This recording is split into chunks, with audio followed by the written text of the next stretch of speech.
بسم اللہ الرحمن الرحیم۔ سیدنا ابو بکر صدیق رضی اللہ تعالی عنہ عہد اسلام۔ سیدنا ابو بکر صدیق رضی اللہ تعالی عنہ سب سے پہلے رسول اللہ صلی اللہ علیہ وآلہ وسلم پر ایمان لائے۔ جس شخص نے سب سے پہلے رسول اللہ صلی اللہ علیہ وآلہ وسلم کے ساتھ نماز پڑھی وہ سیدنا ابو بکر صدیق رضی اللہ تعالی عنہ تھے۔ میمون بن مہران سے کسی نے پوچھا کہ آپ کے نزدیک علی افضل ہے یا ابو بکر صدیق؟ انہوں نے یہ سن کر سخت غصہ کیا اور فرمانے لگے، مجھے یہ معلوم نہ تھا کہ میں ان دونوں میں موازنہ کیے جانے کے وقت تک زندہ رہوں گا۔ ارے یہ دونوں اسلام کے لیے منزلہ سر کے تھے۔ مردوں میں سب سے پہلے سیدنا ابو بکر صدیق، لڑکوں میں سب سے پہلے سیدنا علی رضی اللہ تعالی عنہ ایمان لائے۔ عورتوں میں سب سے پہلے سیدنا خدیجہ الکبریٰ رضی اللہ تعالی عنہ ایمان لائی تھیں۔ علماء کا اس پر اتفاق ہے کہ رسول اللہ صلی اللہ علیہ وآلہ وسلم کی اجازت کے بغیر سیدنا ابو بکر صدیق نے کبھی رسول اللہ تعالی کا صلی اللہ علیہ وسلم کا ساتھ نہیں چھوڑا۔ آپ رضی اللہ تعالیٰ نے اپنے اہل و عیال کو چھوڑ کر اللہ تعالیٰ اور رسول اللہ صلی اللہ علیہ وآلہ وسلم کی محبت میں ہجرت کی۔ غار میں رسول اللہ صلی اللہ علیہ وآلہ وسلم کا ساتھ دیا۔ لڑائیوں میں آپ صلی اللہ علیہ وآلہ وسلم کے ساتھ رہے۔ جنگ بدر میں رسول اللہ صلی اللہ علیہ وآلہ وسلم نے سیدنا ابو بکر صدیق رضی اللہ تعالیٰ عنہ اور سیدنا علی کرم اللہ وجہ سے فرمایا کہ تم میں سے ایک کے ساتھ جبرائیل ہیں اور دوسرے کے ساتھ میکائیل علیہ السلام۔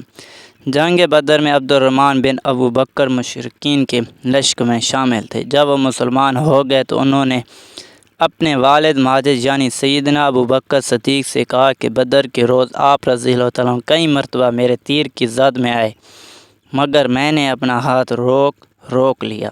آپ نے فرمایا اگر مجھے ایسا موقع ملتا تو میں تجھے بغیر نشانہ بنائے نہ رہتا۔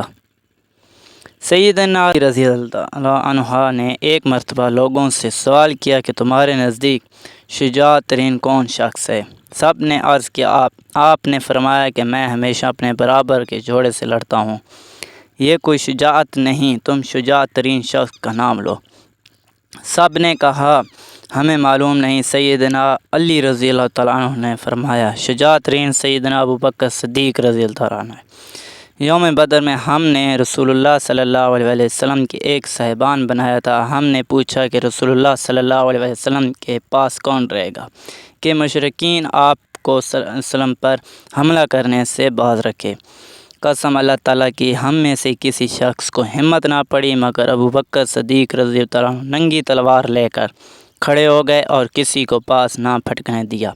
جس شخص نے آپ صلی اللہ علیہ وآلہ وسلم پر حملہ کیا ابو بکر صدیق اس پر حملہ آور ہوئے۔ ایک دفعہ مکہ معظمہ میں مشرکین نے رسول اللہ صلی اللہ علیہ وسلم کو پکڑ لیا۔ آپ صلی اللہ علیہ وآلہ وسلم کو گھسیٹنے لگے اور کہنے لگے تو ہی ہے جو ایک اللہ تعالیٰ بتاتا ہے۔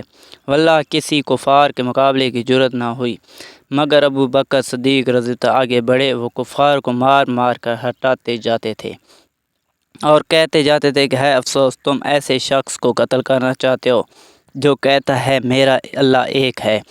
یہ فرما کر سیدنا علی رضی اللہ عنہ رو پڑے اور فرمانے لگے بھلا یہ تو بتاؤ کہ مومن آل فرعون اچھے ہیں یا ابو بکر صدیق؟ لیکن جب لوگوں نے جواب نہ دیے تو فرمایا کہ جواب کیوں نہیں دیتے؟